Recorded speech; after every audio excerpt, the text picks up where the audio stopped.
Aetra Learning Center proudly present PMSM, Pekan Melek Sehat Mental. Akan ada rangkaian free webinar yang akan diadakan mulai tanggal 4-10 Oktober. Bintang tamunya menarik-menarik loh. Jangan lupa ya, cek terus media sosial kita. If you're happy inside, you can also radiate happiness for others. Baik, selamat datang di talk show dengan judul Sehat Mental dengan Sehat Cerna. Perkenalkan, nama saya Mutia yang akan sebagai moderator untuk memandu jalannya acara hari ini. Kita itu dari Aetra. Nah, Aetra itu apa sih? Aetra adalah Biro Pengembangan Sumber Daya Manusia yang berbasis ilmu psikologi positif. Nah, pembelajaran kita itu melalui High Accuracy Program, yaitu kita selalu memberikan metode-metode atau program yang menjawab kebutuhan klien gitu. Nggak program aja, tapi metode juga disesuaikan pada peserta. Lalu Positive Psychology Approach, kita berlandaskan Positive Psychology. Trainer yang turun juga dan pembicara berdasarkan dari orang-orang yang sudah melalui kualifikasi dan berpengalaman nih. Dan yang terakhir adalah best investment. Oke, yang pertama ada Kak Jonathan Edward.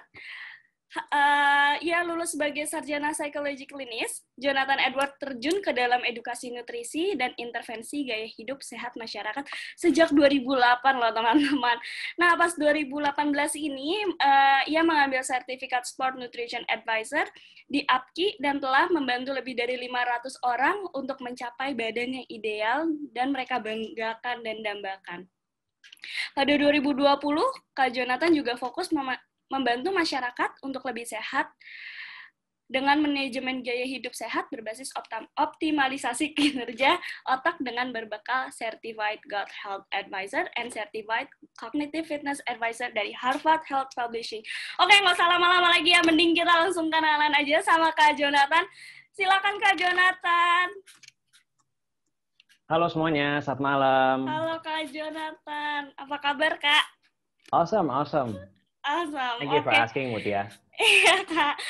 Kak, mungkin kita akan lanjut lagi ke pembicara kedua, ada Kak Bunga. Kak Bunga ini dikenal sebagai praktisi kesehatan mental, life coach, pembicara, maupun author. Ia senang berbagi berbagai nilai penting dengan cara sederhana untuk memahami tujuan hidup, cinta, hubungan, pernikahan, dan keluarga melalui situs web, podcast, dan media sosialnya. Ia juga senang membagikan kisah perjuangannya sebagai korban pelecehan anak dan perjalanan untuk pulih kembali dan menang atas kekhawatiran dan kecemasan dan trauma untuk menjalani kehidupan yang sepenuhnya sebagai wanita, istri, dan ibu. Mari kita panggilkan Kak Bunga. Halo semua, halo Mutia, halo Jo. Halo Kak Bunga. Kak Bunga apa kabar Kak? Baik, gimana kabarnya semua? Baik. Oke Kak, sesuai dengan topik malam ini nih Kak, sehat mental Sehat dengan mental. sehat cerna. Sehat mental. Aduh, grogi aku. Oke, sehat mental dengan sehat cerna. Mungkin ke Kak Jonathan kali ya. Apa sih Kak maksudnya dari itu semua gitu? Oke, memang belum banyak orang tahu ya bahwa kita sebenarnya bisa membantu kesehatan mental kita tuh lewat kesehatan cerna. Karena dari perkembangan ilmu neuroscience, ternyata di tahun 2010 itu ya menemukan yang namanya vagus nerve. Vagus nerve itu adalah sambungan syaraf otaknya kita, itu langsung terkoneksi ke sistem pencernaannya kita. Jadi apapun yang sebenarnya terjadi pada sistem pencernaannya kita, itu bereaksi langsung pada si otaknya kita. Seperti itu dari dari makanan yang kita makan, dari terus kemudian pola makannya kita gitu ya, terus kemudian jenis makanannya kita semua pengaruh langsung ke otak. Nah, makanya kenapa sebenarnya kalau saya buat kita ngomongin kesehatan mental gitu ya, kesehatan mental itu sendiri kan adalah produk dari otak, betul ya. Jadi kalau misalnya kita bilang produk dari jantung tuh apa? Detak jantung gitu misalnya. Terus kemudian produk dari liver apa? Ya enzim-enzim seperti itu. Produk dari lambung apa? Ya asam lambung. Produk dari otak apa? Kondisi psikologisnya kita. Nah, jadi apapun yang kita makan sebenarnya kalau mempengaruhi otak itu secara tidak langsung itu akan mempengaruhi ya kapasitas mental ya, kapasitas psikologisnya kita itu. Jadi tentu aja kalau misalnya otaknya kita lebih sehat, ya tentu produknya akan lebih baik. Jadi makanya kenapa sekarang baru berkembang ya sebuah disiplin ilmu cabang dari psikiatri dan nutrisi, namanya nutritional psychiatry. Gitu. Di mana psikolog bukan psikolog ya, di mana psikiater itu mulai mencoba intervensi problem-problem psikologis ya, itu dengan perubahan pola makan, pola hidup, dan komposisi nutrisi spesifik tertentu gitu. Jadi terutama kalau yang saya tahu di psikolog yang di Amerika itu, karena mereka psikolog, mereka nggak bisa buka resep obat gitu. Tapi mereka bisa buka resep suplementasi nutrisi ya. Contoh misalnya kalau buat teman-teman yang ada punya problem insomnia, biasanya diresepin magnesium, kurang lebih kayak gitu. Dan terus kemudian di refer, oke, pola makannya diubah. Nah itu akan memudahkan treatment psikologis yang dilakukan oleh psikolog ketika si otaknya itu lebih siap, ya kan? Karena kalau memang problemnya biologis, mau di treatment secara psikologis gimana pun agak susah, karena masalahnya di biologis nih, seperti itu. Nah jadi kesehatan cernanya kita itu ya sangat amat ada hubungannya dengan kesehatan mentalnya kita. Wow, ilmu baru juga nih buat gue, Jo. Oh iya. Iya, pantesan ya Kak, aku sering dengar ya kalau misalnya kita tiba-tiba lagi stres, terus tiba-tiba asam lambungnya naik gitu. Betul, nah itu tuh biasanya kenapa sih Kak, kok bisa kayak gitu sih Kak? Gini, kalau seandainya kita ngomongin soal namanya hormon stres ya, hormon stres itu kan hormon kortisol teman-teman gitu. Jadi hormon kortisol itu keluar di otak gitu. Nah, sayangnya hormon kortisol ini dia bertiga trio, dia teman.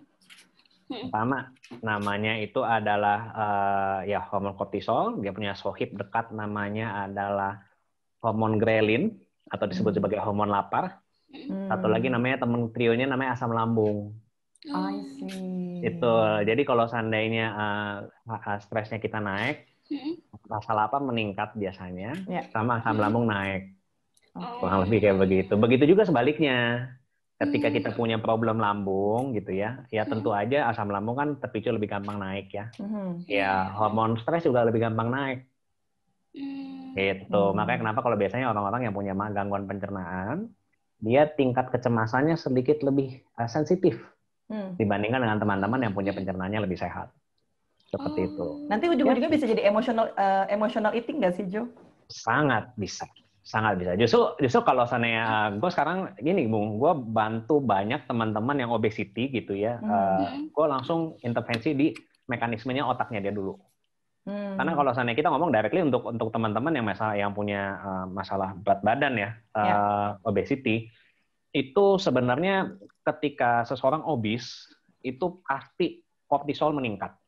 Karena yang namanya lemak visceral banyak di tubuh dan lemak yang membungkus organ-organ ya, kalau teman-teman mengetik namanya visceral fat, itu ada lemak yang nggak bisa dicubit, tapi yang lemak membungkus jantung, liver gitu segala macam. Itu isinya toksin sebenarnya. Jadi lemak visceral itu lemak yang digunakan sama tubuh untuk menyimpan racun-racun yang tidak sempat dibuang. Makanya kenapa disimpan? Karena kapasitas pembuangan racun itu ada maksimalnya. Nah, makanya kan menumpuk, si organ makin lama makin berat juga. Nah, ketika organ ini terbebani gitu, misalnya ya, terbebani ada toksin di situ, terjadi yang namanya inflamasi. Inflamasi terjadi, ada kerusakan sel gitu ya. Dan terus kemudian sistem imunnya kita mengendus. Ini ada sel rusak siapa nih? Apakah virus, apakah bakteri? Dicari. Terus kemudian ketemu sekaligus sama si sistem imun kita dimatiin, dikeluarin yang namanya radikal bebas. Nah, jadi terjadi sebuah peperangan sebenarnya dalam sistem organ tubuhnya kita. Dan ketika ada peperangan tersebut gitu ya, ini kita sebutnya secara cellular stress. Ya, jadi stres itu buat gua ada 3 jenis gitu. Ada yang namanya cognitive stress. Cognitive stress itu kalau saya teman-teman lagi ujian gitu, interview HRD itu cognitive stress gitu, pola pikir ya. Terus kemudian ada yang namanya emotional stress gitu ya. Emotional stress ya kalau lagi putus sama pacar atau misalnya berantem sama pasangan. Yang ketiga adalah biological stress atau cellular stress. Nah, dampak yang paling besar stres itu adalah yang dari biologis gitu. Jadi, nah ketika ada cellular stress kayak begitu, ya tentu saja kortisol naik. constantly naik. Jadi tubuh sedang mencari-cari masalahnya di mana, nggak ketemu-temu. Nah, ketika kortisol naik, hormon stres naik, otak itu nggak bisa lama-lama stres. Dia ada mekanisme untuk ngademin, ya kan? Nah, itu otak membutuhkan yang namanya hormon dopamin. Hormon yang membahagiakan, hormon yang menyenangkan gitu ya misalnya ya. Nah, manusia secara primitif otaknya didesain untuk mencari dopamin yang paling sederhana dari makanan. Makanan itu meningkatkan dopamin di otaknya kita gitu. Nah, makanya kenapa kalau saya teman-teman yang memang orang-orang yang ada kelebihan berat badan gitu ya, jadi kepengen cemilan ini itu segala macam ya karena tingkat stresnya tinggi. Nah, sayangnya makanan yang meningkatkan dopamin paling besar adalah makanan yang memberikan sensasi oral paling tinggi. Entah itu rasa yang intens gitu ya, manis-manis gitu ya, gurih yang banget. kriuk-kriuk. Ya. Nah, kombinasi kayak begini ya kan, biasanya kalorinya tinggi. Tuh banyak generasi boba di sini nih dengerin. Betul. Jadi ketika mereka udah makan gitu segala macam, ya stresnya turun sedikit, terus kemudian stresnya naik, mereka apa segala macam. Jadi memang kalau buat teman-teman yang memang ada kelebihan berat badan, gue take care gimana untuk mereka bisa manage mereka punya kortisol lebih dulu. Karena ketika nafsu makannya terkendali, mau disodorin makan apapun kan nggak mau ya. Yang namanya kita kenyang kan, mau dikasih makan apa juga nggak mau. Gitu. Oh iya sih. Berarti pantesan ya kayak kalau misalnya lagi nugas atau kerja pengennya nyemil, pengennya kriuk-kriuk gitu, pengennya boba-bobaan, generasi boba. Pasti. Ya, mungkin tapi jangan salah juga, apa namanya, kalau teman-teman jangan selalu ini ya, kok gitu yang manis-manis kriuk-kriuk nggak boleh gitu ya. Ini sebenarnya bisa buat psychological hack buat gua. Jadi contoh misalnya gue kan udah beristri ya. Jadi kadang-kadang kalau gue berantem sama istri gue gitu, gue mesti segera untuk diffuse gue punya emosional, yang marahnya mesti turunin. Berarti kan kita bicara kortisol mesti segera turun. Gitu. Ya gue manipulasinya dengan apa? Gue makan es krim. Sehingga dopamin gue naik gitu loh. Nah dopamin naik kan kortisol turun kan. Nah gue jadi lebih make sense. Udah obesitas Jo, kalau lagi berantem makan es krim lebar lagi Jo. Ya itu kan cuma sesekali gitu. Jadi ya habis itu ya lebih enak gitu. Karena nggak ada yang bisa nggak ada orang yang bisa marah-marah sambil makan es krim ya. Gue benci, nggak bisa. Kamu bikin aku sedih. Nggak bisa. Tapi happy itu. Betul. Kak, ada yang nanya nih. Kenapa sih Kak kalau makan berkuah dan hangat itu bikin rasanya tuh nyaman dan happy gitu? Oke. So, gini teman-teman. 90% hormon serotonin. Hormon serotonin itu adalah hormon yang temannya dopamin ya. Kalau dopamin itu dia triggering motivation gitu. Kalau serotonin tuh lebih ke arah calm. Relax, betul. Nah, terus kemudian 90% hormon serotonin otaknya kita diproduksi di pencernaannya kita. Serotonin? Apa? Serotonin tadi? Serotonin, betul. Jadi makanya kenapa kalau misalnya ketika ada stimulasi di pencernaan, gitu ya, tentu saja serotoninnya naik. Nah, makanya kalau kita memakan konsumsi makanan-makanan yang susah dicerna oleh pencernaan, yang lama dicernanya ya, kita ngomongin soal namanya protein dan terutama makanan-makanan yang tinggi seratnya, plant-based, itu semakin lama ada sensasi stimulasi di pencernaan, semakin panjang juga hormon serotonin meningkat. Makanya kenapa saya udah 5 tahun yang lalu ya, itu saya plant-based gitu. Saya plant-based karena saya tahu ya udah, saya kalau mau tenang gitu segala macam, tapi ya bisa dengan meditasi ya salah satunya. Tapi juga kayak kalau misalnya ada yang bisa kita bantu juga ya, kita makan lebih banyak berserat. Ketika makan lebih banyak berserat ya serotonin lebih banyak gitu ya. Ya jadi lebih tenang, lebih santai. Gitu. Tadi Kakak sempat menyinggung plant-based nih. Kak Bunga juga plant-based ya, Kak? Iya, tapi masih ada cheating-nya, belum komit kayak Kak Jo. Sama, gue juga masih makan ayam kok, tenang aja. Teman-teman mesti pahamin ya, plant-based itu bukan artinya being vegetarian ya. Itu beda ya. Berarti plant-based itu apa sih, Kak? Pengen jadi vegetarian, tapi belum sanggup. Godaan ayam kriuk-kriuk masih ya. Iya. Buat berantem ya, Jo. Kamu sih kemakan. Kriuk-kriuk. Jadi damai langsung. Gimana? Ya. Ya, jadi apa sih Kak sebenarnya plant based itu Kak? Oke, mungkin aku pengen nimpalin tadi yang Jo ngomong sih, karena Oh boleh Kak, Bunga. ya kan mungkin kalau Jo lebih tahu lebih banyak ya dari tentang teorinya dan segala macamnya. Tadi kan ngomongin ada hormon serotonin dan sebagainya. Ya. Mungkin gue nggak ngerti tuh ya, tapi gue ngerasain banget efeknya ketika mulai komit untuk plant based gitu. Jadi mungkin buat teman-teman yang ngerasa, gue makan sayur doang lemes gitu kan, atau aduh makanan sehat kan gak enak, tawar dan sebagainya gitu. Oh tenang, malam hari ini kita akan brainwash kalau makanan enak itu nggak harus hambar gitu ya. Nah, mungkin cerita dulu kan kenapa awal tertarik dengan plant-based. Ya, kalau ngomong kesehatan mental, I think everyone has their own problem ya gitu. Mungkin cuma skalanya berbeda-beda. Jadi sempat beberapa tahun lalu aku ngalamin lah gitu namanya isu kesehatan mental yang lumayan serius dan impact gitu kan ke produktivitas gitu. Terus hubungan keluarga, cara aku parenting ke anak juga pasti ngaruh gitu. Dan aku ngerasa kayak I need help gitu. Nah, selain waktu itu berobat jalan, ibarat berobat jalan tuh kayak konseling gitu kan. Aku juga banyak riset dan cari tahu dan nggak sengaja ketemu tautan tentang plant-based for mental health gitu, bahwa ternyata disinyalir bahwa memiliki pola makan berbasis nabati gitu kan, lebih banyak serat dan sebagainya itu bisa improve our mental health gitu. Wah, aku tertarik banget kan pas lagi dibilang kayak gitu, kayak oh let's try gitu kan. Aku coba terus mulai cari-cari tahu, terus bergabunglah sama komunitas-komunitas yang juga interest dengan health conscious gitu ya. Dan aku juga ngerasain impact-nya. Yang paling utama ya Jo, ini ya, gue itu orangnya sembelitan banget dulu. Sembelitan banget gitu. Kayak gue ngerasa udah makannya udah bener gitu. Oh by the way, sebelum gue plant-based pun, gue emang sukanya sayur dan buah. Daging tuh sangat-sangat jarang. Gue tipikal orang bisa makan sate padang tanpa satenya, makan bakso tanpa baksonya. Jadi ya segitunya lah, gue emang gak suka daging gitu. Tapi gue punya masalah dengan sembelit gitu. Nah, setelah mencoba komitmen dengan plant-based gitu, gue bisa ngerasain pencernaan lah ya. Pagi-pagi pasti langsung buang air gitu kan. Terus juga ngerasa tadi badan lebih enteng. Gue ngerasa lebih enteng. Kalau dibilang jadi lebih tenang, nah gue baru tau dari Jo malah kalau itu jadi lebih tenang. Mungkin itu bisa menjelaskan kenapa gue sejak plant-based lebih conscious gitu kan, kalau ngadepin anak umur 5 tahun gitu kan, dengan segala macam tingkahnya, biasanya langsung gaspol gitu. Ini tuh bisa lebih kayak, ya lebih tenang aja gitu ngadapinnya gitu. Tapi yang paling berasa mungkin ke fisik ya gitu. Kulit lebih glowing, ya nggak sih? Gitu. Orang pada nanya, oh pakai filter apa? Saya tidak pernah pakai filter. Gitu. Jadi mereka lebih glowing, terus yang pasti tadi pencernaan, terus jadi bawa badan tuh lebih enteng gitu. Dan kalau dibilang lemes enggak, yang sangat-sangat berenergi banget lah gitu. Begitu. Jadi tadi Mutia nanya apa?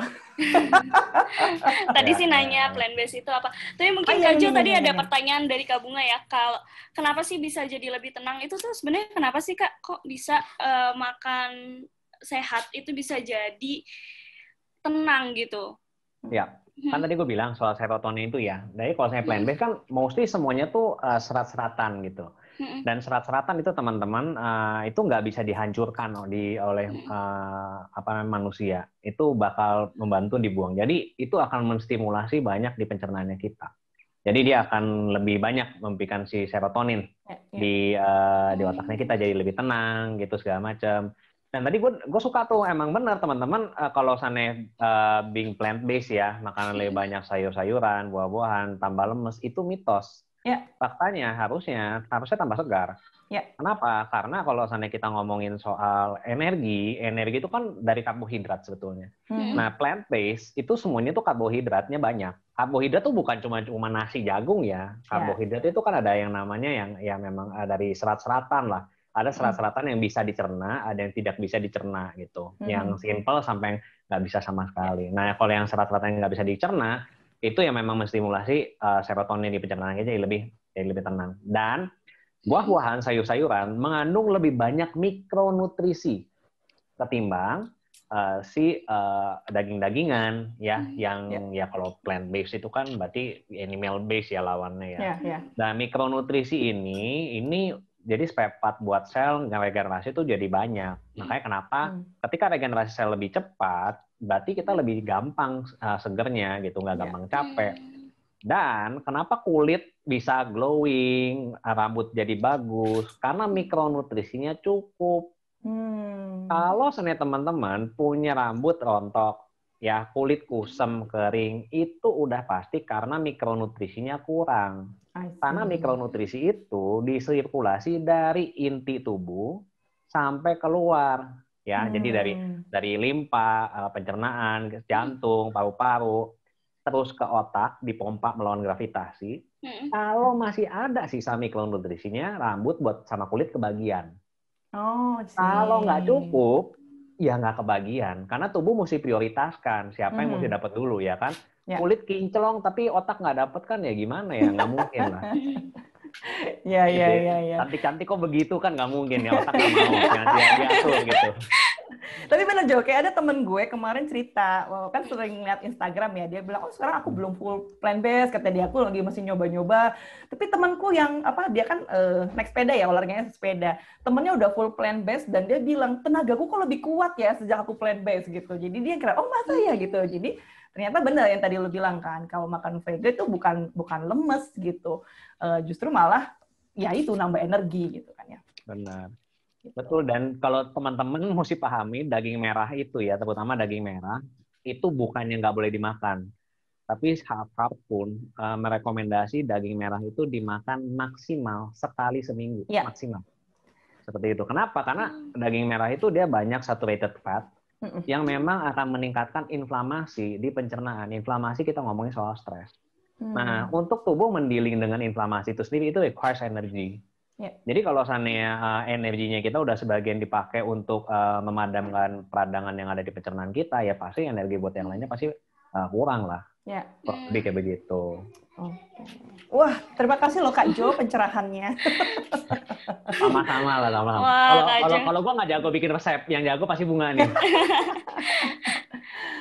Oke, tadi kan kayak ngebahas soal apa ya, apa sih plant-based itu gitu kan. Itu tadi juga Jo juga udah bilang kan. Orang kadang mikir kayak teman-temanku juga bilang, oh udah vegan ya. Gue bilang kayak I'm not vegan gitu. Kayak belum juga memutuskan untuk kesana gitu. Kayak perjalanan panjang dan jauh gitu kan. Aku masih lebih suka melabel aku flexitarian, tapi aku bisa bilang aku pilih makanan sehari-hari itu dengan mindful lah gitu. Lebih memang health conscious gitu. Jadi bisa dibilang porsinya di rumah itu ya 100% nabati, kecuali kalau makan di luar yang mungkin nggak terlalu banyak opsi, kan ada anak kecil juga kan, ya udahlah dia makan apa, kalau dia nggak habis, ya mamanya yang kebagian. Gitu kan. Kita asas ekonomi lebih memegang gitu kan, kalau udah ibu-ibu gitu. Nah, jadi mungkin ada slide yang bisa ditunjukin. Nggak apa-apa ya, aku sambil tunjukin. Boleh, ya. Kak. Boleh. Oke. Tapi nanti untuk resep terakhir tetap ya. Oke, nah mungkin ini ngejelasin tentang bedanya plant-based sama vegan itu apa. Terus plant-based sama hubungannya dengan mental health. Tadi kan Jo juga udah jelasin dan ceritain ya gitu. Jadi mungkin saya cuma pengen mengklarifikasi, bukan klarifikasi, menjelaskan ya. Mungkin buat teman-teman yang pengen plant-based langsung berpikir, oh gue harus jadi vegan dong. Harus mengeliminasi daging dan sebagainya. Padahal mungkin gue suka banget sama bakso, sama ayam, dan lain sebagainya gitu. Mungkin next. Nah ini ada penjelasan yang aku temuin waktu googling kemarin. Nah, jadi plant-based diet sama vegan itu agak berbeda. Jadi kalau plant-based itu intinya adalah mereka yang fokus ya untuk eating, untuk makan lebih banyak tumbuh-tumbuhan, ya misalnya sayur, biji-bijian, legumes ya. Kalau juga ada legumes, seeds, nuts gitu kan. Nah, berbeda dengan vegan. Kalau vegan itu memang totally eliminate all animal product. Dan vegan itu nggak cuma soal makan, menurut aku value ya. Ada veganism kan sebenarnya. Jadi kayak vegan itu lebih daripada cuma sekedar nggak makan daging sih menurut aku. Jadi vegan itu kayak udah the way of life, termasuk mungkin ada yang sudah levelnya kayak ibaratnya sama sekali nggak pakai produk-produk yang ada animal testingnya, terus juga nggak mengunjungi taman safari gitu, atau nggak memakai apapun lah gitu jenis-jenis produk yang mungkin lebih kayak ethical gitu. Jadi buat aku kalau ngomongin vegan itu lebih tinggi lah stratanya dibanding plant-based gitu. Nah, ini mungkin ada sedikit gambaran buat lihat plant-based sama vegan apa sih gitu. Kalau daging udah pasti, vegan enggak kan. Kalau plant-based itu kita nyebutnya avoid. Jadi sebisa mungkin kita avoid karena kita percaya ya nutrisi itu nggak cuma dari hewani gitu. Masih banyak banget alternatif lain. Kita ngomongin kalsium nih paling mitos ya gitu. Terutama buat orang kayak aduh minum susu nih, susu hamil, susu manula, susu susu pertumbuhan dan sebagainya gitu. Sementara ini aku pelajarin juga, mungkin Jo mungkin bisa correct me if I'm wrong gitu. Jadi aku belajar tentang namanya enzim laktase di dalam tubuh manusia itu sudah hilang kan ya sejak usia 2 tahun ke atas gitu. Jadi sebenarnya seluruh orang itu memiliki kecenderungan alergi sama susu gitu, sama produk susu dan turunannya. Nah, alergi itu nggak melulu soal diare gitu, bisa juga jerawatan, bisa juga flu, bisa juga alergi gitu. Nah, jadi ini udah desainnya Tuhan buat kita manusia dewasa udah nggak perlu susu gitu. Nah, yang salah kan terutama buat ibu-ibu ya, kadang-kadang berpikir anak saya kok nggak kurang susu, nggak gemuk, nggak sekel. Ya pertanyaannya gemuk itu kan nggak jadi jaminan sehat, kurus nggak jaminan penyakitan gitu. Jadi kalau cuma sekedar ngomongin, aku kan butuh kalsium, kenapa kita minum susu? Karena butuh kalsium. Padahal kalsium dari plant-based itu banyak banget dan sangat bervariasi. Makan tempe ada kalsiumnya, es kelapa tuh ada kalsiumnya gitu. Bahkan ada ketika dibandingin antara tempe, ayam dan sapi, apanya gitu yang lebih tinggi gitu. Jadi kayak 100 gram tempe itu bakal mengandung lebih banyak dan lebih lengkap protein yang dibutuhkan lah gitu, semua nutrisi yang dibutuhkan oleh tubuh gitu. Jadi kayaknya salah kalau kita berpikir bahwa makanan itu kalau mau sehat itu cuma dapat dari hewan gitu, dari hewani gitu. Seafood, eggs dari produk. Nah kalau di plant based or whole food kita lebih avoid. Tapi kalau misalnya nggak ada ya sudahlah gitu. Maksudnya boleh juga gitu. Tapi mungkin skalanya dikecilin. Nah kalau plant based, aku kan plant based belum whole food gitu ya. Kayak oils ya masih oke. Kadang pakai, kadang enggak. Highly processed foods ya kadang-kadang kan ada yang paket kemasan ya. Ibu-ibu kerja ya udahlah ambil seadanya gitu. Maksudnya untuk bisa punya total hidup sehat buat aku progres gitu, proses, dan setiap orang punya fase-nya sendiri-sendiri. Jadi jangan compare sama kayak wow udah keren banget ya, beda gitu. Tapi yang pasti kita memperbanyak konsumsi legumes, pokoknya biji-bijian, kacang-kacangan, buah, sayur, dan ini aku juga pengen ngomong bahwa makanan sehat itu nggak mahal. Kita kebanyakan dibombardir sama Instagramnya bule-bule itu loh, yang dikit-dikit makannya, buah fig, nyarinya aja susah setengah mati di sini gitu. Tukang sayur gua nggak jual gitu kan. Terus di salad-salad ya kalau buat Indonesia mana kenyang sih, belum ketemu nasi numpang lewat gitu kan. Tapi karena ini akhirnya aku juga suka bereksperimen di dapur dengan makanan-makanan yang khas Indonesia yang banyak banget alternatifnya, bisa dipakai dan gampang dicari tukang sayur. Simple tempe. Tempe itu adalah favorit semua plant-based eater, vegan and vegetarian, dan bisa diapain aja gitu. Terus tahu, sayur-sayuran kita gitu. Nggak usah sok-sok apa tuh namanya, itu yang keren banget itu. Namanya Brussels sprout, itu mahal banget. Cari aja cuciwis, nah gitu kan. Kalau nggak bingung gimana, wortel aja diparutin, timun dipotong pendek kecil-kecil gitu. Nah, ngomongin juga soal nasi, badan kita tuh nggak butuh nasi. Kalau kata dokter Tan Sot Yen Chi, gue kan baca dia juga ya, dia bilang, kalau kita emang harus makan nasi tiap hari, Tuhan udah kasih kita tembolok katanya, kita kayak burung. Cuman intinya pikiran kita yang butuh nasi gitu. Sebenarnya banyak banget alternatif pengganti nasi. Kayak gue kalau lagi bosan makan nasi merah, gue makan barley. Nasi jali-jali itu loh, kalau kita tahu, itu tuh rasanya persis kayak nasi, masak aja kayak biasa. Lagi kepengen craving sama nasi putih ya makan itu, dan menurut gue lebih sehat ya. Sehat secara kantong. Kalau shirataki gue nggak kuat kecuali gajian. Buat anak kos apalagi udah baik gitu kan, shirataki gitu kan. Jadi banyak banget alternatif yang kita bisa temuin. Ubi merah kan juga katanya bagus banget, ubi ungu gitu. Jadi jangan cuma dikolak gitu loh, bisa jagung, bisa kentang. Dan sayuran juga cenderungnya lebih banyak dikukus atau direbus ya kalau gue. Satu karena nggak ada waktu, terus males. Terus kedua emang lebih sehat sih, ya nggak sih Jo? Betul, setuju.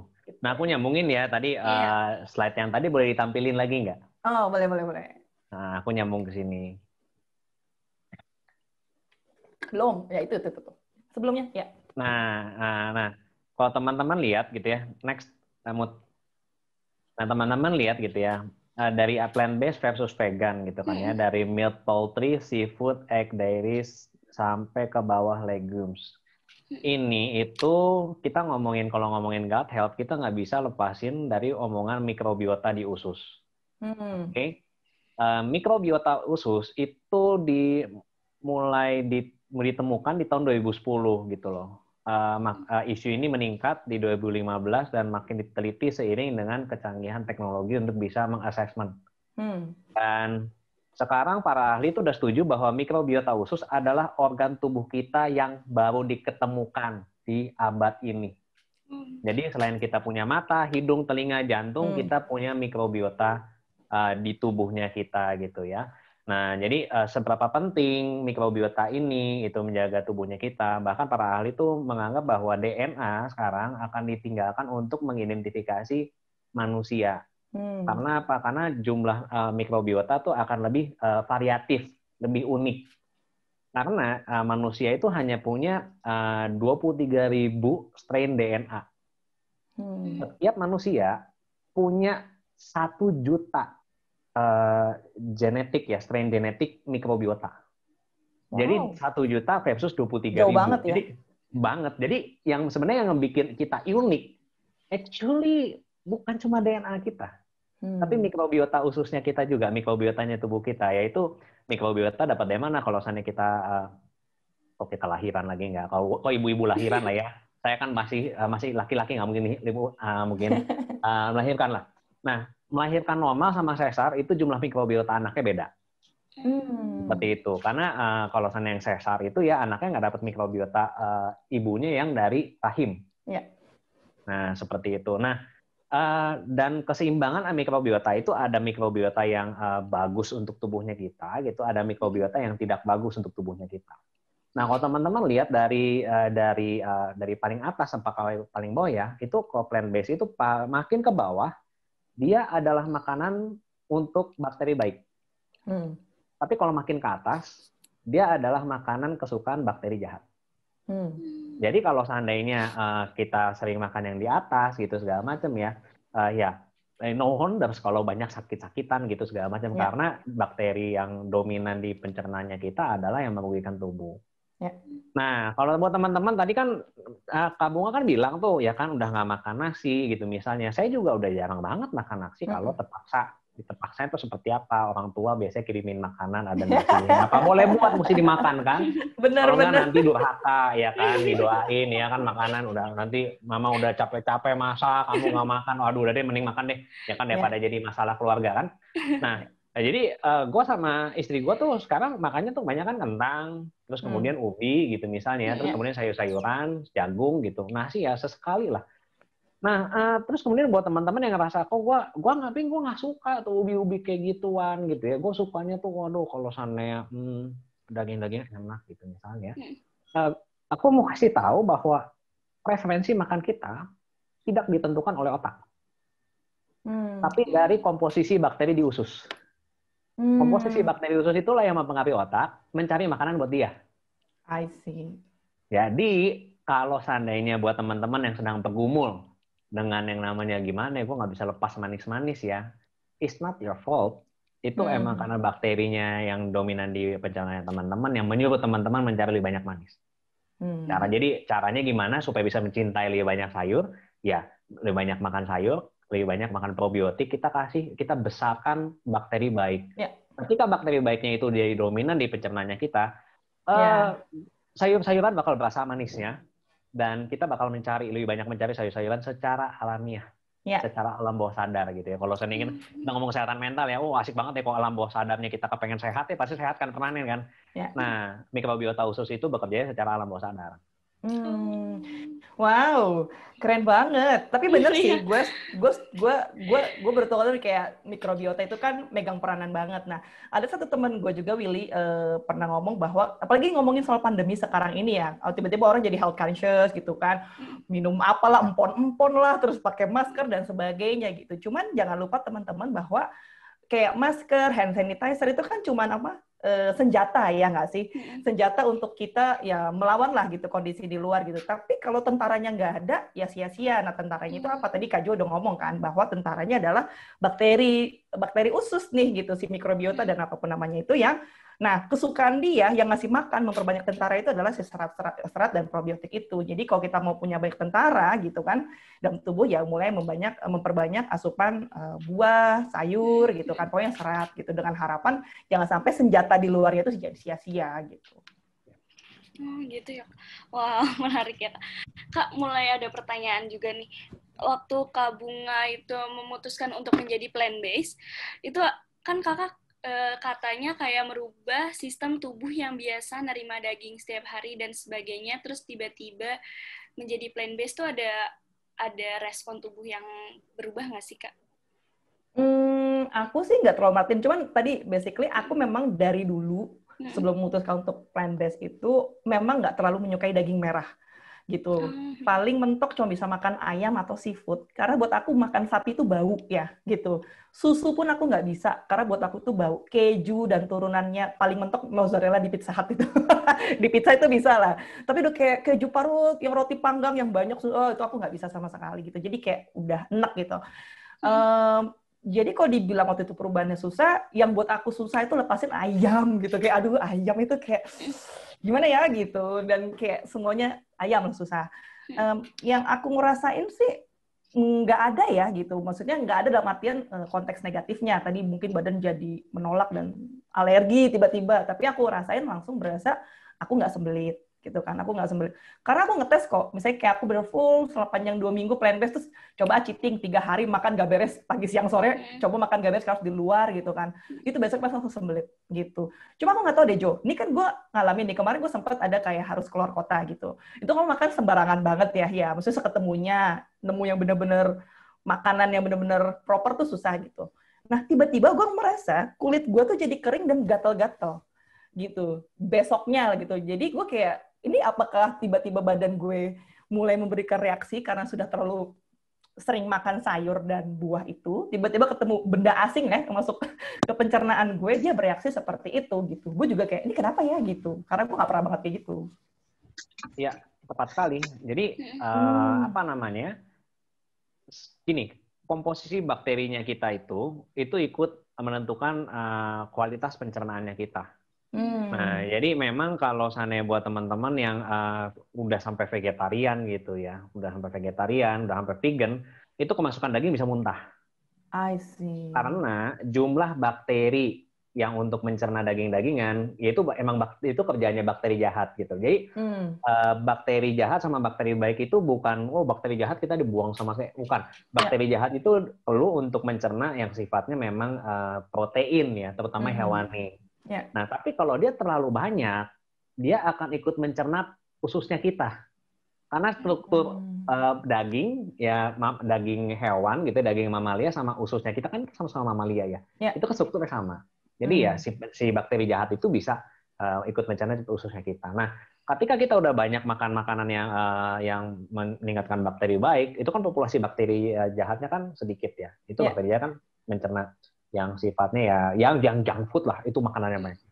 Ketika tiba-tiba masuk lebih banyak, ya tentu aja bakteri yang ingin untuk mencernanya kewalahan dan akhirnya ada rejection. Itu yang rasa di tubuh seperti itu. Nah, makanya kenapa kalau seandainya buat teman-teman gitu ya, kalau if you want to be vegan gitu atau segala macam gitu ya, ya be mindful. Jadi jangan misalnya asik gue udah vegan nih, terus kemudian besok-besok udah lama gitu, nggak apa-apa makan pizza mah nggak apa-apa ya, tapi kalau makan sate, makan apa segala macam, itu ada perasaan nggak nyaman. Itu tubuh kasih tahu, ini gue udah nggak bisa makan gini lagi gitu. Nah, enaknya kalau seandainya kayak Kabunga gini nih ya, udah plant based gitu segala macam, kalau ada makanan-makanan yang merugikan kesehatan kita, tubuh udah kasih tahu, we cannot eat like this lagi. Itu namanya akhirnya jadi sehatnya permanen.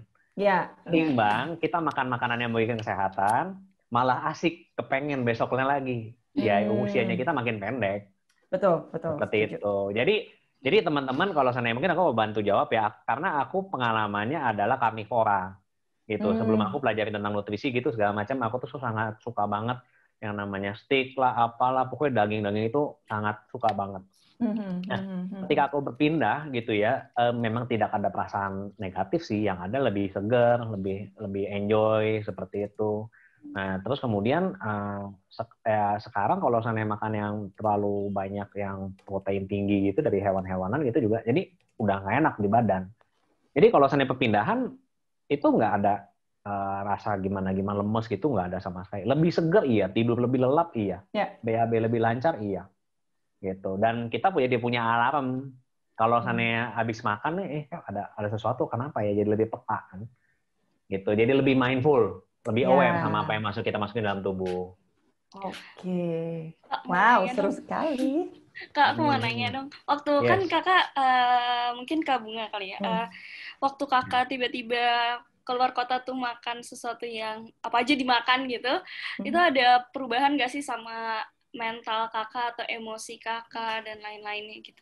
Mungkin karena durasinya pendek, jadi nggak Hmm. ada impact ya kalau kesehatan mental. Tapi yang berasa tuh fisik gitu. Maksudnya Hmm. tadi jadi sembelit, ya kan. Terus tiba-tiba aku kayak, kok jadi gatel-gatel ya gitu di tangan. Jadi kayak eksim gitu loh. Dan kayak, ih gatel tapi nggak bisa dijelasin gitu kenapa gitu. Terus aku berusaha balik lagi, ya udah berkurang gitu. Tapi aku nggak lupa, ini apakah ini reaksi ini gitu. Reaksi dari badan yang emang udah lama kayak, ya makan pecel ayam gitu tiba-tiba udah lama nggak tahu minyaknya udah ratusan kali goreng gitu kan, kita juga nggak tahu gitu.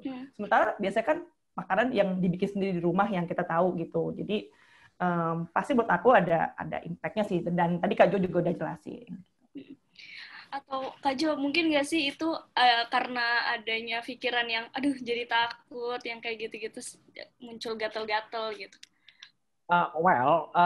Memang itu kan semua kan produk dari otak ya, gatal-gatal apa gitu segala macam kan. Dan memang kalau kita jadi salah makan, memang itu adalah upaya otak kasih tahu bahwa hey, makanan yang kemarin itu don't touch it again.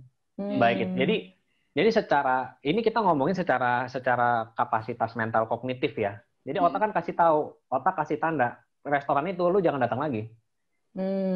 Itu nggak kasih pleasant things ke lu gitu loh. Jadi kita kan jadi lebih aware, kita kan jadi lebih bijak dalam memilih restoran. Nah, bijak memilih restoran, bijak memilih makanan kita itu kan sebuah produk kognitif juga kan. Itu ditentukan sama apa? Bakterinya kita di pencernaan. Luar biasa nih si bakteri. Wow. Iya. Kak, ada pertanyaan, Kak.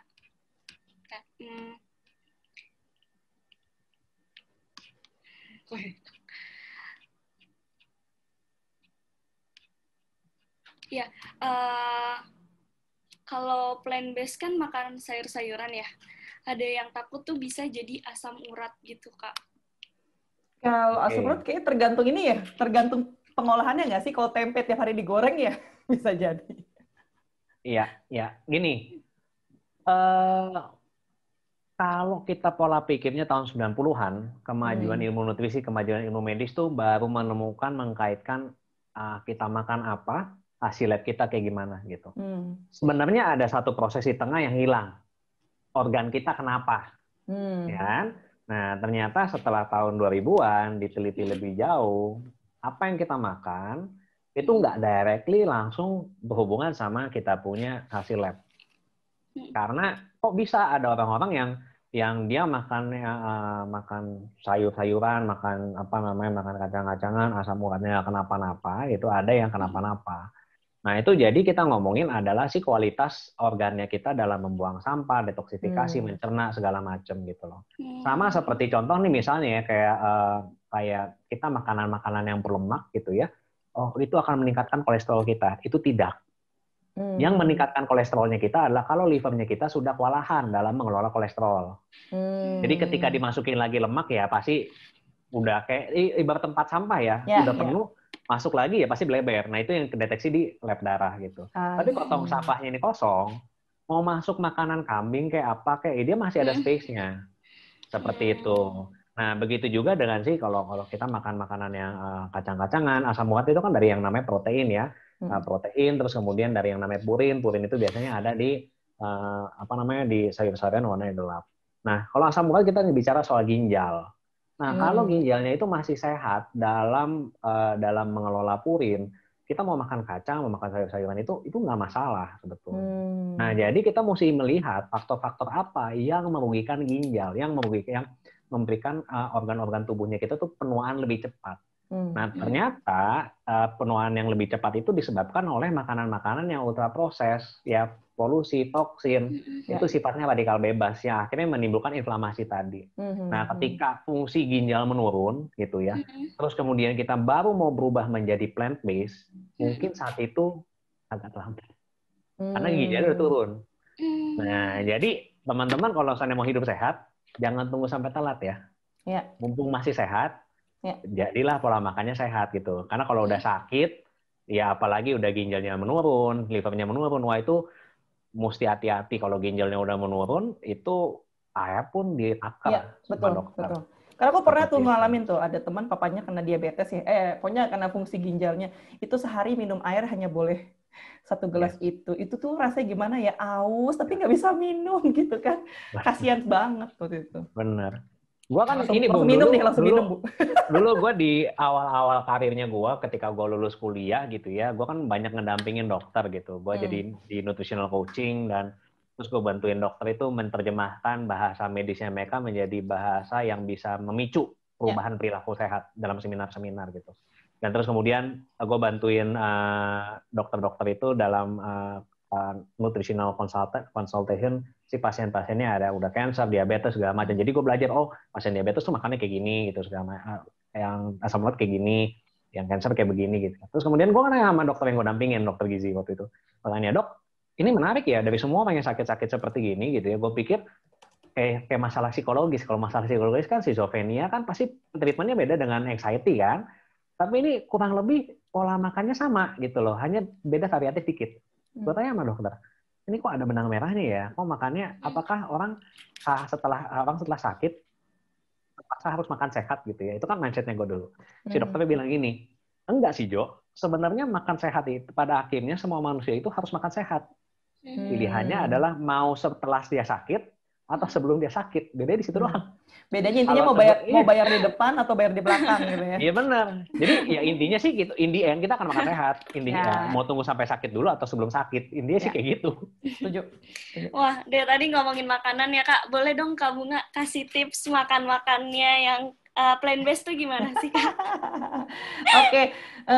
Ini udah boleh nih buka-buka tentang resep ya? Atau mungkin ada yang mau mesti nanya lagi nggak ke Joni? Boleh. Kalau gitu aku nanya dulu ya Kak. Nanti habis itu. Kak, ada nggak sih hubungan gluten dengan kesehatan mental? Gluten sama kesehatan mental? Yes. Kalau seandainya ditarik secara benang lurus gitu, itu tidak ada. Jadi gluten itu adalah jenis protein ya yang ada di gandum-ganduman ya. Jadi gluten free it doesn't mean necessarily healthier. Yeah. Itu gluten free just like dairy free gitu misalnya atau just like lactose free seperti itu. Kalau ada orang-orang yang memang sensitif dengan gluten ya seperti alergi, orang-orang yang alergi kacang, alergi dairy, alergi gluten itu sama seperti ya memang alergi lah ya. Nah, kalau misalnya orang-orang yang dia ada alergi gluten dan terus kemudian memakan yang bahan-bahannya adalah tepung-tepungan ya, yang ada glutennya, itu respon alergi pasti muncul. Respon alergi muncul ya pasti mengganggu mental ya, kayak teman-teman alergi udang gitu kan, kemakan udang gatal-gatal gimana sih, pasti bawaannya pengen nampar orang lah. Nah, kalau ditarik kayak begitu ya itu nyampe ke mental health. Tapi kalau necessarily, berarti kalau gua nggak ada alergi gluten dan terus kemudian gua makan gluten, apakah mengganggu sehat mentalnya gua? Nggak. Itu sama kayak pertanyaannya, kalau gua nggak alergi seafood, tapi gue makan seafood, apakah mengganggu mentalnya gue? Itu jawabannya enggak. Tapi gue pernah dengar juga nih Jo, nggak apa-apa ya nanya juga ya, penasaran soal gluten, karena kan banyak banget kan produk gluten free, tapi gue setuju nggak semuanya sehat, karena depends on gluten itu akhirnya diapain ya, kalau akhirnya, ngerti nggak, cuma beda produk, tapi juga nggak oke ya, sama aja. Nah, cuma katanya gluten itu juga berpengaruh sama ini ya, apa sih, kayak kalau dia masuk ke dalam sirkulasi darah atau apa, itu bisa jadi impact di jangka panjang. Itu kalau saya teman-teman ada alergi apapun, alergi seafood, ataupun alergi laktose, ataupun alergi gluten, ini kita bicara soal yang namanya konsep leaky gut. Leaky gut itu adalah si dinding pencernaannya kita itu ada bolong. Dan kita punya bakteri baik tidak menciptakan selaput lendir yang bisa membentengi itu. Sehingga yang harusnya diserap oleh jari-jari di ususnya kita, itu langsung masuk. Nah, material kasar itu tidak dikenali oleh sel darah putih, itu diserang. Nah, reaksi inflamasi itu muncul di seluruh tubuh. Namanya kan di darah kan. Ya mungkin si glutennya ada di mana ya, merah-merahnya di sana. Seperti kayak gitu. Jadi itu memunculkan respon alergi. Nah, kenapa kalau gua memang bukan nggak usah hindari gluten ya, memang sekalian aja hindari yang namanya processed food. Jadi kalau seandainya gluten itu adanya itu biasanya memang ada di bentuknya tepung-tepungan gitu. Jadi ya kalau gue memang udah menghindari processed food. Jadi kalau menghindari gluten lu ngehindarin processed food dari bentuk tepung-tepungan, otomatis gluten bakal lebih banyak terhindar. Kayak gitu. Kecuali kalau emang lebih masih suka processed food seperti roti-roti gitu dan nggak tahan sama gluten, oke ya, go ahead, carilah yang gluten free. I see. Sama kayak kepengen aku alergi laktos gitu, alergi susu, tapi kepengen kepengen sesuatu yang misalnya keju-kejuan atau apapun, ya cari aja yang lactose free, kurang lebih kayak begitu sih. Ya. Berarti Kak, ada nggak sih makanan-makanan yang tertentu yang indirectly atau directly nyangkut ke kesehatan mental itu sendiri sih? Ada. Ini teman-teman mau catat boleh ya. Pertama, veggies and foods itu directly kena impact ya. Kenapa? Karena otak kita itu membutuhkan mikronutrisi yang sangat banyak sekali. Jadi micronutrition like vitamin, minerals gitu segala macam ya. Nah, terus kemudian itu soal food and veggies. Terus kemudian tadi kan ada yang nanya, kalau nggak salah di chat gua baca, berapa jumlah sayur mayur sehari yang kita butuhkan orang dewasa. Sesuai dengan perkembangan nutrisi sekarang, yang gue temukan adalah minimal tuh 400 gram. Tiga sayur, ya masing-masing 100 gram, satu buah 100 gram. 3 warna beda, 1 warna buah gitu. Itu minimal, minim. Tapi kalau kita mau optimal, ya kita bicara optimal health, kita bicara mikronutrisi yang didapatkan untuk bisa otak lebih banyak, itu minimal 800 gram sehari setiap individu. 5 warna, masing-masing 5 sayur 5 warna gitu ya, masing-masing 100 gram, dan 3 warna buah masing-masing 300 gram. Kalau teman-teman tidak bisa mencukupi ini, disitulah fungsinya suplementasi nutrisi. Untuk mengcover micronutrients gap gitu.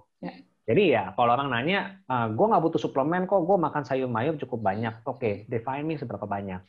Gitu. Karena ini again pilihan ya, kalau teman-teman kepengen sebuah yang optimal ya, nutritional supplement itu jadi sebuah solution. Jadi yang directly kena ke mental health itu sayuran sama buah-buahan. Terus kemudian yang kedua adalah yang ketiga itu adalah teh. Jadi teh itu banyak polifenol. Contoh misalnya kayak jasmine tea, kayak misalnya kayak chamomile tea, itu dia bisa menenangkan. Green tea itu meningkatkan tingkat kreativitas di otak sama konsentrasi di otak. Terus kemudian itu dari teh-tehan ya. Jadi yang banyak polifenolnya. Dan itu juga kalau teh kan itu masuknya ke herbs. Herbs itu berarti juga termasuk jamu-jamuan ya, kayak kunyit gitu segala macam. Dan terus kemudian yang keempat itu adalah kafein. Kopi. Dia akan meningkatkan energi, dia akan meningkatkan mood. Dan kopi adalah salah satu psychological substance yang paling banyak di-abuse di muka bumi ini. Jadi makanya kenapa hati-hati kalau teman-teman yang pecandu kopi gitu ya. Ya kalau sana, aduh kok gue belum minum kopi nih, rasanya kesel, rasanya apa? Ya itu kan mentalnya kan. Udah mulai kecantol di sana. Nah, jadi mulai diturunin si kafeinnya. Karena kalau enggak, kafeinnya dia bakal butuh lagi sampai si lambungnya nggak kuat. Karena kopi itu kan sifatnya asam. Nah, gitu. Jadi kalau teman-teman gitu ya yang lagi butuh motivasi di pagi hari, bolehlah minum kopi sedikit.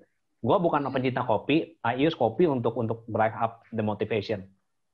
Seperti itu, jadi directly kayak gitu. Nah, itu yang jadi veggies, terus kemudian tea, terus kemudian yang tadi namanya adalah si kafein, yang terakhir probiotics. Ini yang directly langsung impact ke gut health-nya kita. Probiotics ya, yang fermented foods ya. Jadi kalau teman-teman pengen tahu fermented food seperti apa, gue sempat bahas di highlight IG stories-nya gue. Nanti dilihat aja, itu ada banyak kok fermented foods yang gampang dicari di pasaran. Nah, terus kemudian tadi Kak Jessica bilang kan, aku suka tuh pakai yang namanya cuka apel buat masak sop. Nah, teman-teman yang pakai fermented foods buat sop, pastiin sopnya matang dulu, baru fermentednya dimasukin. Kalau enggak, bakteri baiknya matang ya buat mau ngapain? Bener. Iya, karena fermented food kan bakteri baik sebenarnya, kan bakteri still bakteri gitu loh. Nah, terus kemudian perhatikan, jangan antibiotik tuh jangan sembarangan. Karena kalau antibiotik sembarangan itu di bom atom semua bakteri baiknya kita hilang semua. Kalau itu terjadi ya mesti direview lagi dengan fermented foods setiap hari. I see. Gitu. Wah, thank you banget, langsung follow Kak Jo ntar.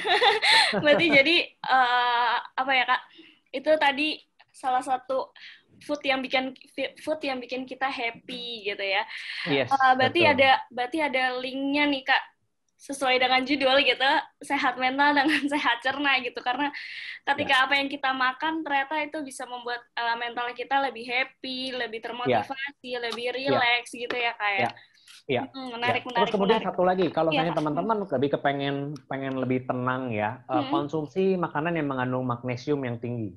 Magnesium itu contoh misalnya kayak magnesium tuh gampang teman-teman. Kalau saya teman-teman mau mencari mineral itu ada di bahan pangan yang warnanya gelap. Contoh brokoli, ya. Terus kemudian kale, terus kemudian spinach, itu banyak mineralnya di sana. Dan magnesium, ya, gue juga agree bahwa mikronutrisi itu banyak kan memang di sayur-sayuran. Nah, karena magnesium itu adalah directly langsung membuat kita lebih rileks, lebih tenang. Nah, makanya kenapa kalau saya teman-teman yang psikolog yang di US gitu ya misalnya, ada orang-orang yang memang tingkat cemasan lebih tinggi, mereka biasanya merekomendasikan konsumsi suplementasi magnesium. Kalau nggak mempan, oke, di refer ke psikiater. Biasanya seperti itu. Nah, dan magnesium juga itu dia meningkatkan, magnesium itu adalah bahan baku tubuh dalam memproduksi hormon melatonin. Hormon melatonin adalah hormon buat kita ngantuk dan menjaga kita deep sleep. Seperti itu. Nah, kalau itu yang kalau ngomongin mineral ya. Kalau teman-teman pengen mencari vitamin nih, gitu kan. Vitamin ada di mana? Vitamin itu ada di bahan pangan yang warna cerah. Ya, contoh paprika. Paprika tuh vitamin C-nya tinggi. Terus kemudian kiwi, kan warnanya cerah tuh, ya kan. Sawi putih. Nah, itu tuh vitamin-vitamin banyak di sana. Makanya kenapa kita harus konsumsi rainbow food. Supaya vitamin, mineralnya kita tercukupi semua. Setuju. Waktu itu mau nanya nih Kak, sebenarnya. Waktu itu tuh ada yang kalau misal dia ke psikolog Kak, terus tiba-tiba dia disuruh makan sehat gitu, tapi dia tuh kayak nggak suka gitu. Nah itu apa sih Kak caranya? Padahal untuk membantu mental dia, untuk bisa dia lebih rileks dan menurunkan tingkat stresnya, dia harus makan makanan yang sehat gitu. Oke. Gini, kalau ngomongin suka nggak suka gitu ya, itu irrelevant sih sebenarnya sih. Like contoh misalnya kayak kita lagi demam berdarah nih misalnya ya, disuruh minum obat, nobody likes it, but your body need it. Ya minum aja satu. Nah, tapi kalau misalnya aku bantu dari aku coaching otaknya gitu. Aku tanya gini, oke, bayangin deh kalau kamu misalnya hidupnya udah lebih sehat ya, secara mental juga lebih oke gitu segala macam. How do you feel? Ya kan, jadi bayangin dulu karena otaknya kita kan bermainnya kan dengan imajinasi ya. Jadi kalau seandainya kita imajinasi hal-hal yang indah, itu biasanya dopamin naik. Nah, karena apa? Karena struktur syarafnya kita dalam berimajinasi dan mempersepsi realita menggunakan satu jalur syaraf yang sama. Jadi otak nggak bisa bedain. Which one real, which one are not real. Contohnya kayak gimana? Contohnya ketika kita ngimpi. Kita kan nggak tahu kalau kita ngimpi kan. Itu feels real gitu loh. Nah dari situ imajinasiin dulu, oke, kok gue udah lebih sehat segala macam gimana, and then terus kemudian untuk mencapai state yang lebih sehat secara mental, lebih oke, lebih fungsional, apakah dengan makanan yang sehat adalah harga yang pantas untuk saya bayar? Oh, it's fair, even though you don't like it, ya just do it. Nanti lama-lama kalau udah banyak makanan sehat masuk, mikrobiota terpenuhi gitu ya, apalagi tambahin tuh probiotic foods ya kan, jadi masuk lebih banyak pasukan barunya. Nanti lama-lama ketika komposisi bakteri baiknya lebih banyak daripada bakteri jahatnya, nanti juga nyari sendiri, bahkan lebih suka. Gitu. Makanya ada satu quote bilang kan, jangan tanya kenapa makanan sehat mahal, tanya kenapa makanan nggak sehat itu murah. Benar banget. Benar sih, berarti ya udah makan aja gitu ya untuk mental yang lebih sehat juga gitu, karena ternyata perut otak kedua kita. Betul, itu kan otak keduanya kita ya. Jadi teman-teman kalau kita ngomongin suka nggak suka, jangan dijadikan sebagai sebuah faktor yang penentu pengambil keputusan. Karena kalau seandainya faktornya suka nggak ada yang suka mencari uang. Semua orang lebih suka menggunakan uang, betul? Betul. Tapi kenapa kita masih mencari uang? Karena kita butuh, that's it, selesai. Benar, Kak. Ya. Kak, ini ada yang nanya lagi ke Kak Jo. Kak Jo, saat kita mulai healthy eating dan pas makan yang nggak sehat kan langsung dikasih tahu nih, tadi udah dibahas kalau alarm tubuhnya langsung sensitif gitu. Nah, tapi banyak orang yang menganggap karena sensitivitas makan yang terlalu sehat gitu. Jadi, apakah kesensitivitasan itu adalah suatu hal yang dibiasakan dengan makanan yang tidak sehat agar kebal? Gimana Itu gimana kayak bentuk, coba? kayak menurut gue kalau itu ya, ini nggak tahu ya, menurut gue Nah, coba itu silakan. kayak sistem detoxnya badan sih. Kan kadang ada kan, misalnya kayak lunch detox atau pokoknya detox sepanjang seminggu cuma minum apa dulu, misalnya buat cleansing gitu kan. Langsung badannya itu bisa ngalamin pusing, ngalamin apa, itu kan sebenarnya kayak membuang racun yang berlebih dalam tubuh akibat pola makan yang nggak sehat. Jadi kalau ditanya, habis makan nggak sehat nih gitu, terus kalau kita makan sehat, tiba-tiba tadi kan mungkin dampaknya tiba-tiba ngalamin apa, mungkin tadi kayak udah lama nggak makan daging muntah gitu. Itu kan ya bisa dibilang kayak badan udah ngenal itu sebagai apa, ngebuang toksik atau buang racun. Nggak tahu sih, gue pernah dengarnya kayak gitu sih, Jo. Ya. Jadi gini, kita ngomongin soal yang namanya alarm tubuh. Ya. Teman-teman lebih wish alarmnya itu berfungsi dengan baik atau tidak berfungsi sama sekali. Jadi ketika ada hal-hal substance yang memang merusak tubuh akan kasih tahu kalau emang alarmnya berfungsi dengan baik. Nah, alarm-alarmnya kita itu dibangun oleh si bakteri-bakteri yang baik gitu. Jadi, kalau ditanyakan sensitivitas, itu bukan sensitivitas, itu sebuah alarm sebetulnya. Dan sayang sekali bahwa penuaan dini itu yang kena duluan adalah alarm. Jadi istilahnya kalau di rumahnya kita gitu ada dapur, ada smoke alarm, smoke detector.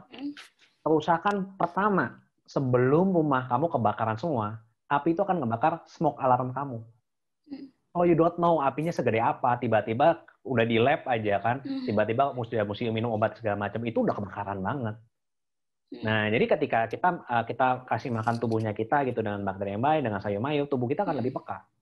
Oh, ini harusnya gue nggak makan lebih banyak. Apalagi kalau yang kita ngomong makanan yang buruk ya, ya kalau jelas makanan yang buruk itu yang memang kayak yang junk food, processed food gitu, misalnya yang radikal bebasnya banyak, itu tubuh tuh langsung kasih tahu, ini ada sel-sel yang dirusak loh sama makanan ini. You cannot continue like this ya. Karena ini akan memperpendek usia kamu dan ini akan mengganggu otaknya kamu. Jadi sayangnya otaknya kita itu nggak bisa memilih makanan, teman-teman. Apa yang kamu masukin tuh dia akan masuk ke otak. Jadi kalau ya rusak gitu. Jadi aku kasih analogi buat teman-teman yang aku ngomongin ya, di antara kita kan nggak mungkin ya suka jedokin kepala ke tembok, ada yang sih nggak suka kan, sakit sebetulnya. Nah, begitulah sebenarnya otak keduanya kita ketika kita masukin sampah. Jadi ya sebenarnya sama aja, kita lagi jedokin kepala aja sebetulnya, cuma lewat perut gitu loh. Nah, jadi kalau seandainya masih bukan artinya oh gitu gue mesti stop sama sekali dong makanan sampah gitu. Gua sih masih makan sosis gitu, masih sosis gitu kan, ya enak ya, gue suka, itu ada kaitan dengan masa lalunya gue, di masa kecilnya gue lah ya. Nah, tapi ya gue nggak makan setiap hari, karena kan itu ngomongin keseimbangan kan, yang mana dominan, yang mana yang lebih sedikit, seperti itu. Jadi kalau teman-teman juga mau mencari the best food, the best diet on earth gitu ya, bisa di googling, itu yang muncul pertama-tama itu adalah Mediterranean foods, di mana daging-daging putih itu masih bisa dimakan sebagai protein sekunder setelah protein nabati. Seperti itu. Paham, Kak. Ya. Kak, ada yang nanya lagi, Kak. Kenapa sih, dari tadi kan kita membahas ya kalau misalnya makan itu kita langsung jadi nyari cemilan, yang kayak gitu-gitu, Kak. Flashback nih. Jadi. Nah, tapi kenapa sih ada segelintir orang yang kalau dia tuh stres, dia tuh malah nggak pengen makan, Kak? Gitu. Oke. Jadi sistem syarafnya kita beda ya.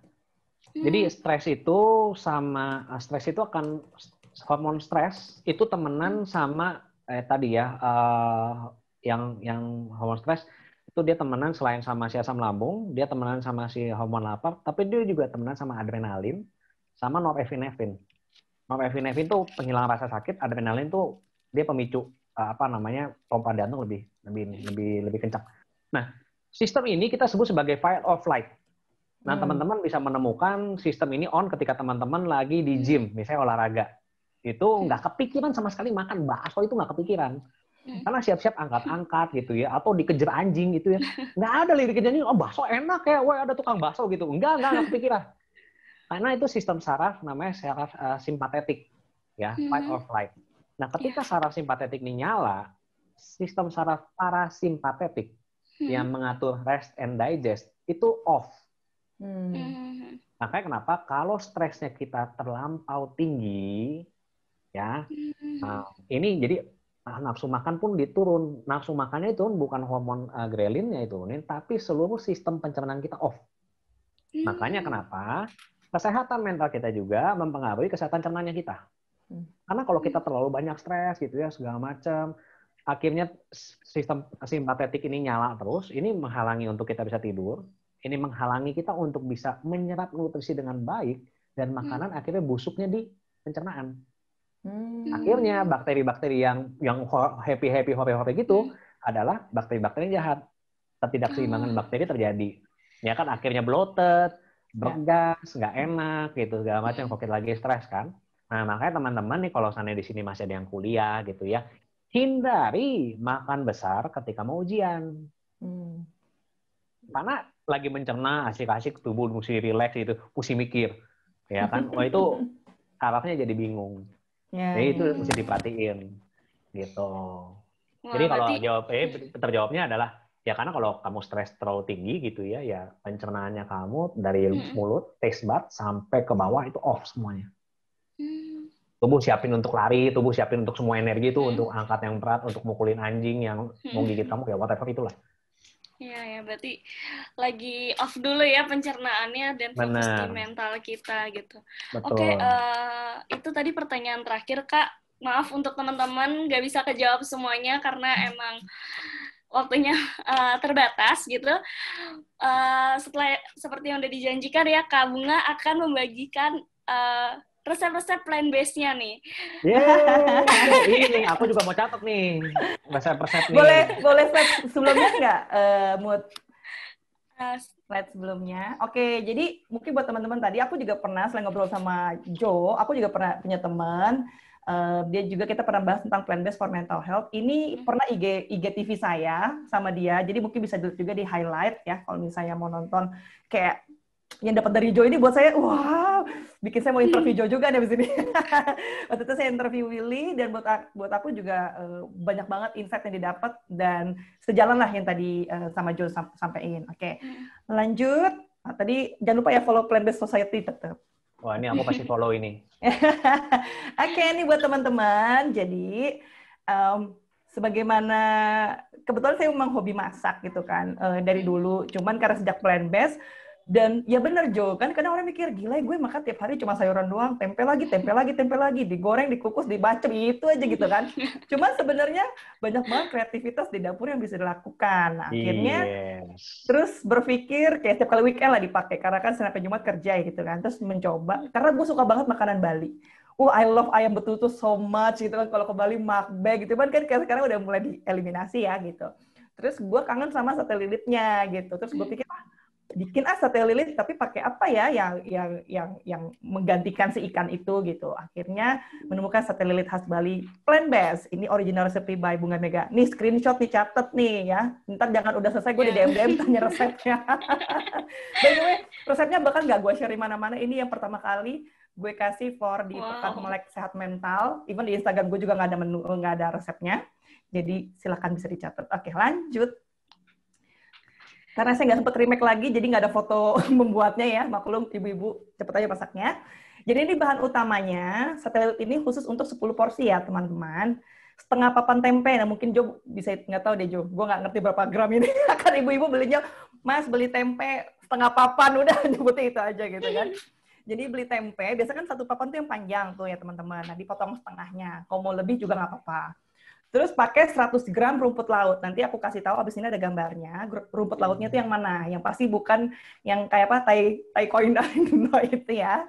Dan 10 buah batang sereh gitu. Nah ini batang serehnya itu untuk melilit si satenya. Ya kan kalau khasnya Bali itu kan dia nggak pakai tusuk sate ya, tapi pakai batang sereh.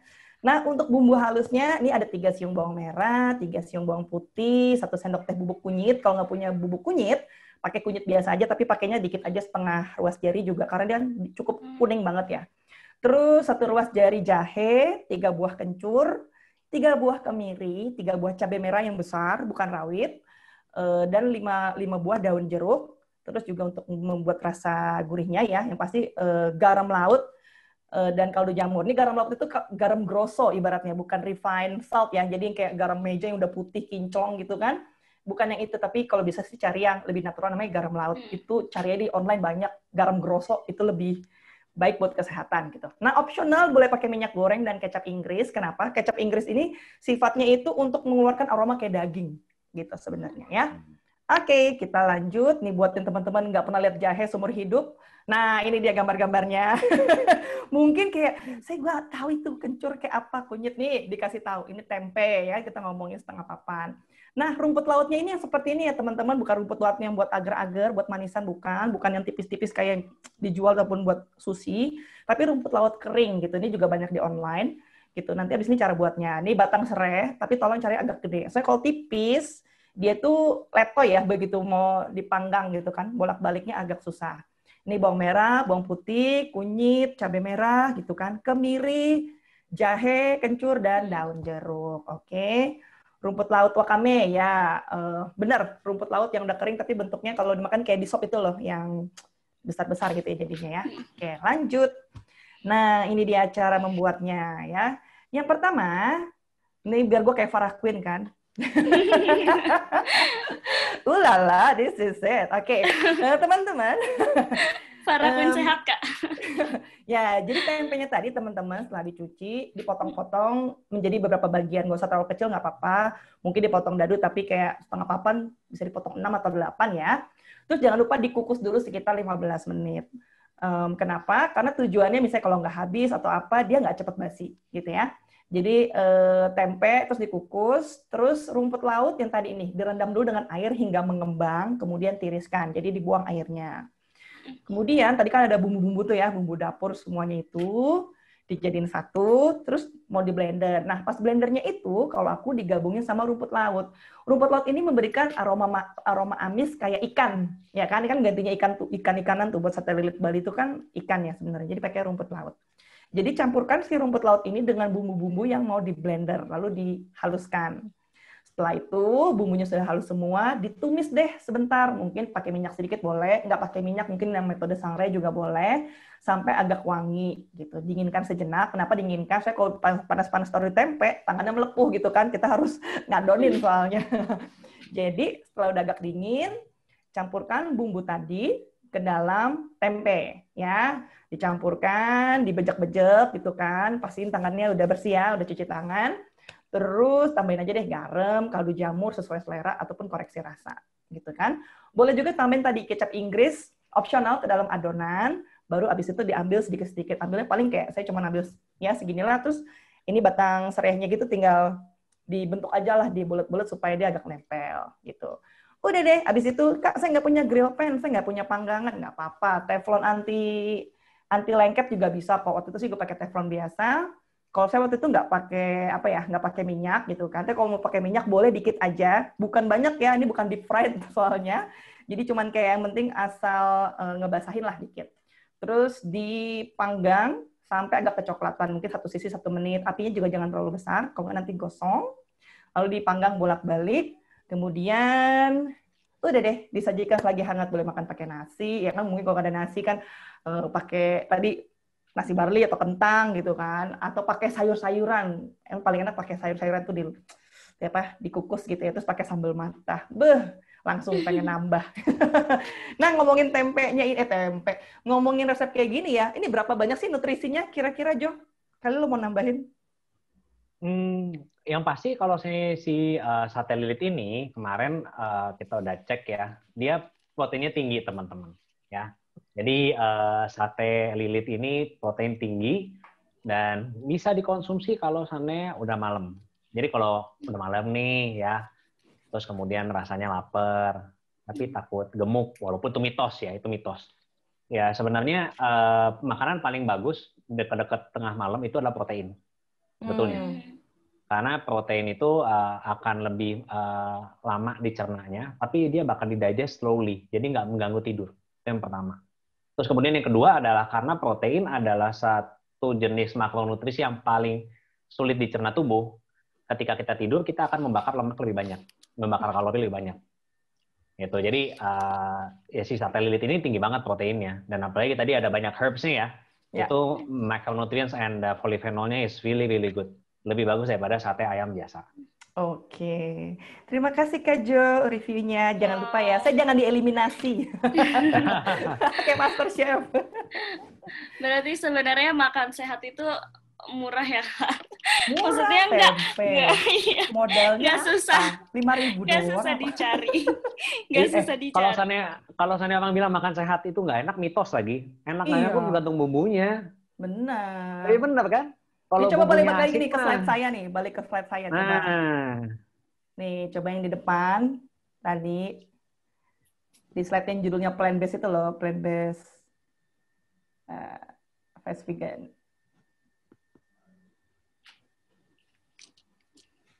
Nah, ini semua hasil kreasi saya loh, yang bilang gak enak siapa? Ini wah, enak banget. Saya bikin beef patty itu dari tempe juga. Jadi makannya kayak burger tempe gitu, terus pakai saus barbecue bikin sendiri. Terus buat anak saya bikin tuh bakso, terus bihunnya, sounnya itu pakai bunga telang gitu kan. Itu pakai cuci whisk, itu yang kayak kulit itu adalah ini jamur kuping putih. Ya nggak sih? Terus itu baksonya bakso analog, bakso bohongan. Sama wortelnya diparut. Terus ini yang tengah nih, saya bikin vegan yogurt. Jadi ini totally nggak ada susunya, nggak ada santannya. It's totally, tau nggak dari apa? Dari tahu. Wow. Ya, dan rasanya nggak kalah sama yogurt lainnya. Nanti saya buat ya kelas resepnya, langsung promosi. Nah, kemarin tuh habis bikin tuh Thai mango sticky rice. Cuman kemarin bumbunya saya ganti pakai salted caramel. Ya, itu nggak terlalu sehat juga sih ya, Jo, soalnya gulanya banyak. Tapi ya, it's okay. I mean, nah, yang hitam penasaran nggak ini apa? Apa itu yang hitam? Itu vegan cumi, split bukan? Iya, tapi nggak. Oh, bukan. cumi bener. Yes, tapi gue bikin dari nabati. It's from black charcoal and kacang hitam. Oh, I see. Gitu. Jadi banyak banget kreasi. Kalau dibilang, aduh bosan makan itu lagi, kacang edamame, kacang tolo, kacang apa diputer-puter gitu kan. Banyak banget hal yang bisa dikreasiin sih gitu. Jadi kalau misalnya mau tahu ide-ide ataupun inspirasi memasak, boleh nanti lihat di plantbased.society juga ya gitu. Oke. Lanjut tadi. Ya, Kak, berarti setelah tadi kita udah ngobrol-ngobrol nih dari jam 7, berarti ternyata pencernaan kita itu adalah otak kedua ya Kak dari kita, dari tubuh manusia itu sendiri. Terus makan itu juga sebenarnya dari otak, bukan dari usus kita. Jadi sebenarnya bisa kita kontrol kepengennya tuh apa. Nah, terus sayur itu juga sebenarnya makan makanan sehat itu ngaruh banget ke tubuh dan membantu otak kita sendiri juga untuk bisa mengelola rasa stres, rasa cemas gitu. Betul. So, apa namanya ya? Kalau kalau buat teman-teman yang mungkin menghadapi tantangan psikologis gitu, misalnya kan apa ya, hal-hal yang psikologis itu kan sebenarnya lebih susah dikelola sebetulnya, karena kita berhubungan dengan sesuatu yang sifatnya abstrak, nggak kelihatan kan. Nah, jadi first thing first sebenarnya kita bisa bantu membuat diri kita sendiri, otaknya kita itu lebih tangguh dan lebih siap mengelola itu. Lewat mana kita intervensinya? Lewat makanan dulu aja. Dari situ. Jadi nanti kalau misalnya lagi stres, lagi apa, tapi kalau makanannya kita jadi lebih baik, itu segala macam ya. Nanti tiba-tiba ide bisa muncul, tiba-tiba kreativitas jadi kebuka gitu loh. Jadi ini nggak cuma kita ngomongin soal sehat mental ya, sehat mental as it is kesehatan psikologis, tapi ini juga fungsi kognitif gitu, fokus jadi lebih bagus, kreativitas lebih bagus. Jadi seperti yang motonya gue gitu, kalau gaya hidup sehat itu tujuannya harusnya ada 3 sebetulnya, yaitu supaya kita bisa meraih tahta lebih cepat gitu kan. Ya kalau teman-teman yang kerja makin bisa fokus, makin bisa kreatif dibandingkan teman-teman sejawatnya, pasti kan dipromosikan lebih cepat kan, yang pertama. Terus kemudian yang kalau kita tahta lebih cepat dapetin, berarti harta bisa lebih banyak dong.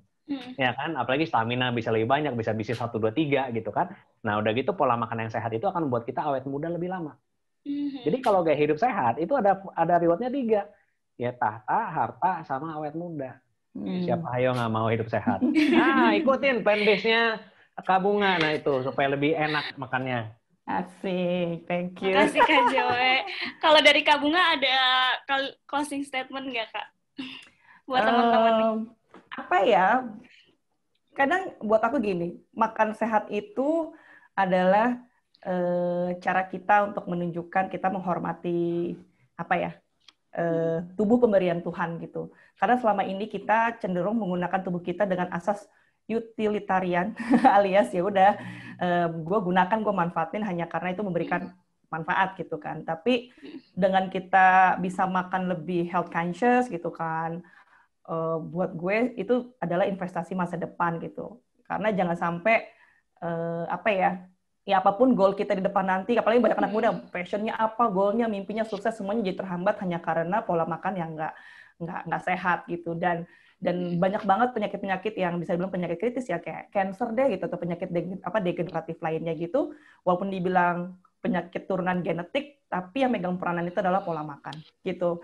Jadi mulailah gitu untuk hal-hal yang start small aja sih gitu. Misalnya nggak harus oke plant-based total gitu, harus langsung kayak gini. Semua tuh ada prosesnya kan. Kayak kita juga masih kayak on off gitu. Tapi kita celebrate every small step gitu kan. Oh hari ini gue bisa makan sayur lebih banyak gitu kan. Oh hari ini gue nggak jajan boba gitu kan sehari gitu ya. Itu udah cukup kok gitu. Dan mungkin bisa follow kayak movement kayak misalnya hashtag kayak sehari tanpa nasi atau meatless Monday. Jadi simple like kayak satu komitmen kecil. Oke, hari Senin gue nggak mau makan nasi. Hari Selasa gue mau makan daging gitu. Hari Rabu gue mau makan buahnya di pagi hari lebih banyak gitu. Jadi coba dengan hal seperti itu tadi benar apa kata Kak Jo bilang, sehingga bakterinya lama-lama lebih banyak yang baik dan terbiasa, ujung-ujungnya kita udah ya otomatis akan memilih makanan-makanan itu gitu. Jadi semangat berusaha ya teman-teman. Wah, terima kasih ya kakak-kakak. Terima kasih banget Kak Bunga dan Kak Jo hari ini udah banyak sharing ke teman-teman. Jadi banyak banget insight-insight yang bisa didapatkan oleh teman-teman juga gitu. Jangan lupa juga masih banyak lagi webinar-webinar dan talk show. Kalau besok ada menemukan kebahagiaan di era penuh distraksi. Boleh di screenshot juga. Ya, masih ada 4 lagi, teman-teman. Masih keren-keren banget dan semuanya bersinambungan loh, gitu. Oke. Terima kasih teman-teman semua. Terima kasih kakak-kakak. Sama-sama, Mutia. Semoga bermanfaat pada hari ini. Bye. Thank you, Atra. Thank you, Jo. Thank you semuanya. Bye. Thank you, Kak Bunga. Thank you, Mutia. Bye.